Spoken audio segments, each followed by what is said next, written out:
All right, it is Figgie and the Moose here on this Wednesday on Pix 11 Plus. What's going on, Figgie? How you doing, bud? I'm doing well. Just got off the set. We had a pizza maker come on, and we made pizzas, and so everybody was there divvying it up before I could get back here with you. So sorry, I'm a little late, but it's better late than never. Oh, good. Yeah. What are you cooking on? A pizza steel? Did they hand out any pizza steels? He had that. He had He had that that pizza maker that literally electric plugged it in, and he said it takes 30 minutes to warm it up and 3 to 5 minutes to make the pizza. Wow. I was like, I'm in. Is that indoor capable or is outdoor? Yeah, indoor. We had it in here. And we were making the pizzas. It was crazy. Nice. So I'm a huge fan now. One under your jacket as you walk. I did take 2 slices of pizza though. I enjoy one for you. Very good. Very good. So enjoy your pizza. That's fantastic. And good job on the morning show today. Lot to get into. Obviously, the All-Star game last night ends up with the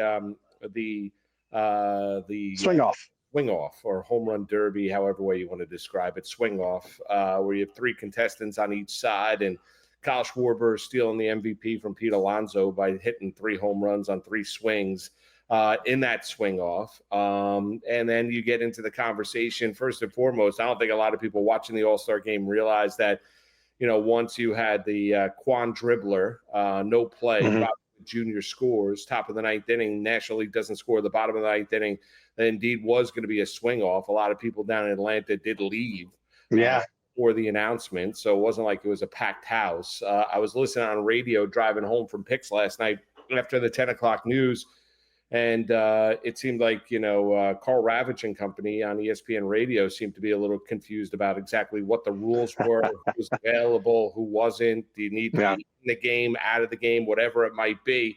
I mean, I think it was cool for Major League Baseball.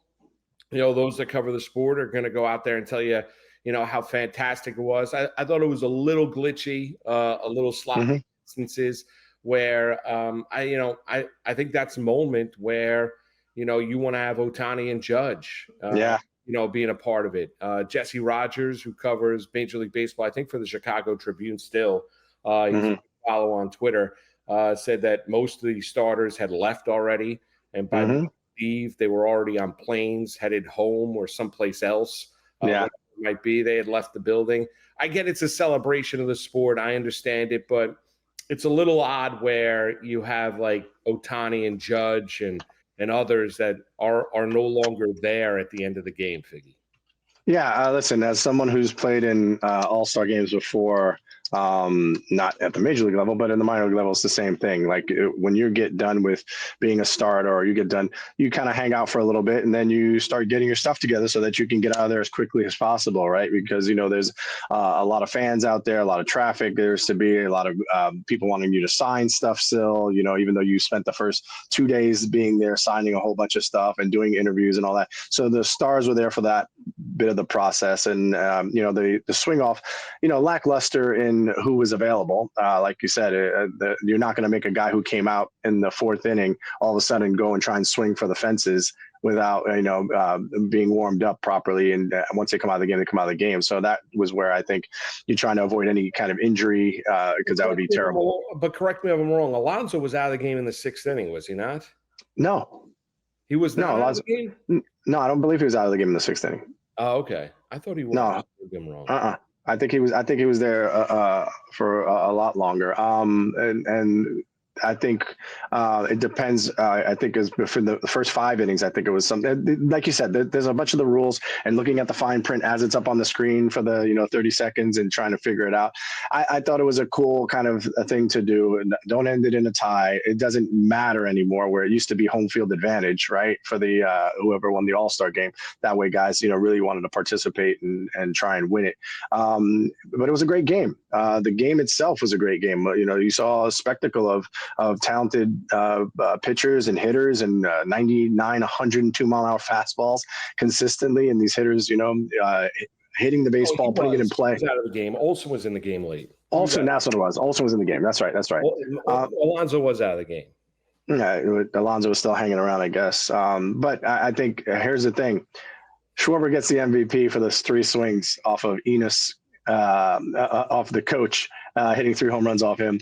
Pete Alonso hit a 98-mile-an-hour fastball opposite field for the 3-run home run. So it's a little different, right? No, it's a little different. I mean, I give Schwarber for the moment, and he hit, and they're going down to the knee. Once he did that, he was going to be the MVP of the game, right? I don't really necessarily, care Pete, about the Pete would have had a chance to hit a home run. Right, he could have had a chance to hit a home run and then cementing it, but the third guy for the American League has got 11 home runs on the season. So I mean, that ended up being really not the big conversation. I think it's just a miss overall for Major League Baseball. And I get it. You're swinging a bat. We could talk about injuries all we want. I mean, you're swinging a bat. It's not a home run derby. You're having 3 swings. It's batting practice, in essence.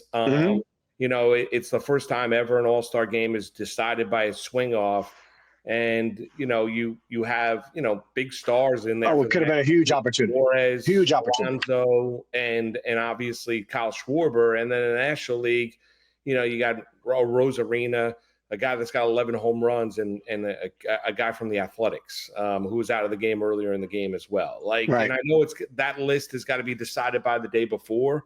That came out as well. Alonso talked about it. So clearly, Dave Roberts went up to, Schwarber and Alonso, and they said, we'll be good to go. And we'll be a part of it. I don't know if Judge was, approached. I don't know if Ohtani was approached. I just think it's a miss, because it's just kind of the moment of it. I mean, that's it. I mean, it's like kind of like, it's a celebration of the sport. You want to see the biggest stars. I think they should have been a part of it. Is it going to keep me up at night? No, it's not going to keep me up at night. I don't know. How many times is it actually going to happen? Right. But if Judge gets hurt on a batting practice swing, trying to hit a home run, at whatever it is, 80 miles an hour. I mean, not even. What's up? Not even. Right. So not even 75, 60. Whoever that. I mean, know that better than I do. Then obviously it's written in the cards. Like, I can't get concerned about, him going out there. How many swings does he take outside of games during the course of a baseball season? I just think for baseball, it was a missed opportunity. That's all. No doubt. And then you have the guys that are no longer in the building. And I get it. People leave. I understand. It just would have been cool, to have that last night. Like, if you were saying, the 3 batters for the American League are, you're getting Judge being a part of it. Cal Raleigh. League, Ohtani being a part of it. I think it would have been really awesome. Yeah, no, of course, when they laid it out, it sounded like a good idea. Did they actually think it would happen? Probably not, right? And so the chances of it ending in a tie have been very, very slim to none. And for it to get to that moment and, oh my God, it's actually happening. Now what do we do? Yeah, they went the day before and they got 3 volunteers from each team. Are those the 3 that you should have out there representing? Absolutely not, especially for the American League when you had a chance to have Judge. If it could have went down to the final swings being Judge versus Ohtani, that would have been the greatest spectacle for, the All-Star game itself, to have those 2 guys. Even if you would have had, say, Ohtani, Pete Alonso, and Schwarber, that's as star-studded as you needed, with the home run power from the National League side. Rooker is a up-and-coming kid who can really hit the ball a long way. He did his job. He hit 2 home runs there.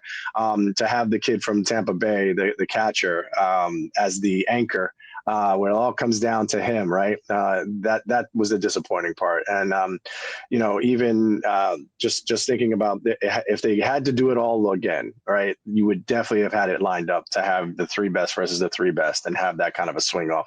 Because if it never happened for the next 10 years, and they even changed it before it ever happened, but the one time that you changed the rules so that the game could be won in that fashion, it would have been really cool to see it. Lost opportunity, I think. Moving forward for next year, they'll have it in there, and you never know. And for the next 20 years, you'll never see it ever come to fruition. Yeah, you might never see it again, right? That's it. But you had that moment last night, and I think if you're Rob Manfred, leaving that building, maybe he left early. Probably not. But, maybe he left early as well. But he was on Judge's private jet.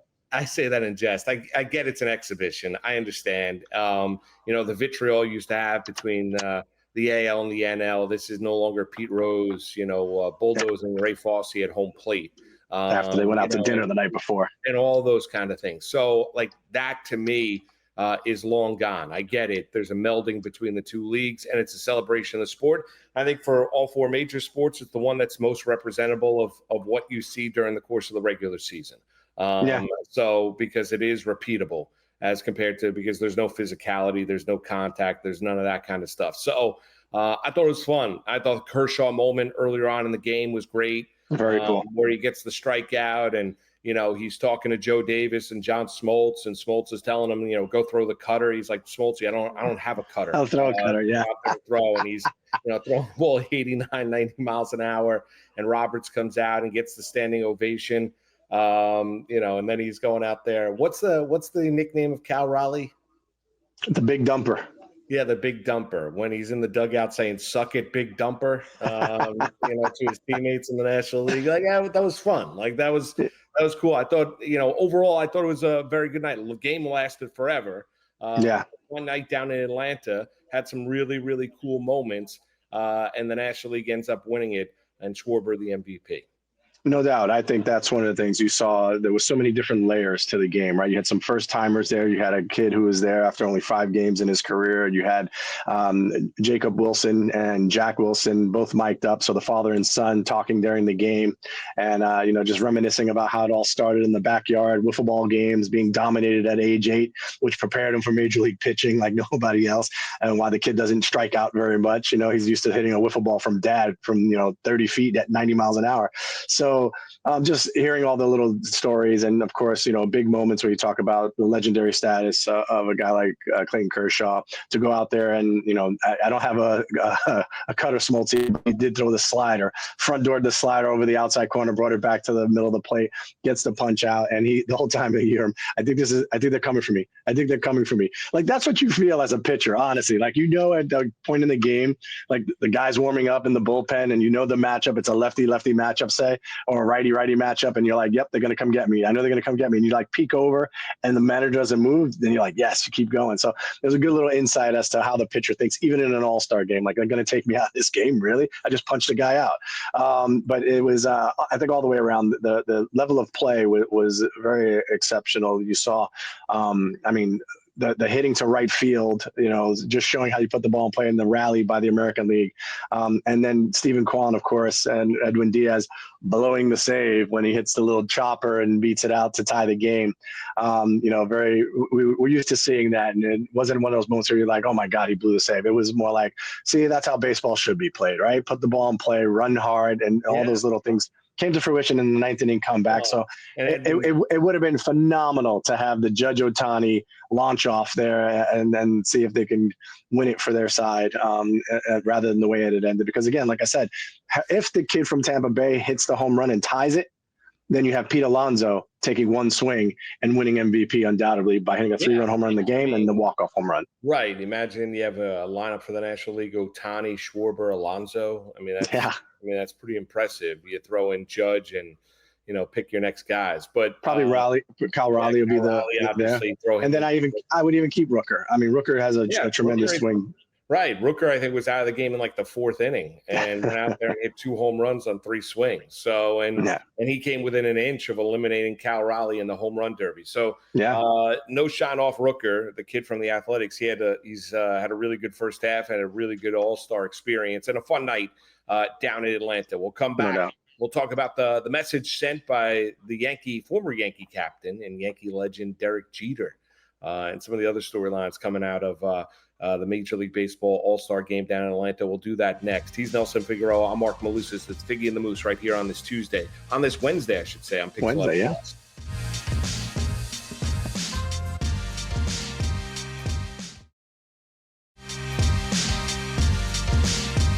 Welcome back. It's Figgie and the Moose right here on Pix 11 Plus. Hopefully everyone out there is having themselves a wonderful Wednesday. So other storylines coming out of it, Suarez was asked about the interest that the Yankees have potentially in him, the Arizona Diamondbacks All-Star. And he said, Yankees are a good team. We'll see if the Yankees, for a pure rental, what kind of price they'd be willing to pay for the guy that's almost got 30 home runs at the All-Star break. Byron Buxton from the Minnesota Twins made it perfectly clear, Figgy, that he's going nowhere. He's like, listen, I got a no trade clause. I do know this. I feel comfortable knowing that the locker room I walk into the rest of my career, it's going to say Twins on it. So if you're a Met fan who need a center fielder and you're saying, okay, let's go get the Twins all-star, who's not been the epitome of health, but has been this year, Buxton made it perfectly clear he has no interest in leaving the Minnesota Twins.